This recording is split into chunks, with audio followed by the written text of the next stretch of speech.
Laser hatching, त्याला LAH असं म्हटलं जातं. लेझर हॅचिंगच्या माध्यमातून लेझरच्या माध्यमातून आजकाल भरपूर 2 ते 3 प्रकारचे वेगवेगळे लेझर अवेलेबल आहेत. त्याला पोर्टेबल म्हणून किंवा फिक्स लेझर असतील.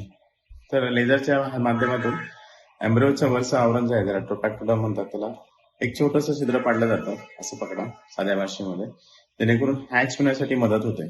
असे 1 किंवा 2 बारीक होल पाडले जातात, त्यातून इनर सेल मास बाहेर येण्यासाठी मदत होते आणि नॅचरली जे एम्ब्रिओ हॅच होतो त्या पद्धतीने ती हॅचिंग होण्यासाठी मदत होते. म्हणजे जे गोष्ट नॅचरल आपल्या शरीरात घडतात त्याच नॅचरल गोष्टीसाठी आपण प्रोव्होक करतोय किंवा त्याला आपण प्रोत्साहित करतोय एम्ब्रिओला, जेणेकरून आत गेल्यानंतर एम्ब्रिओ रुजला पाहिजे.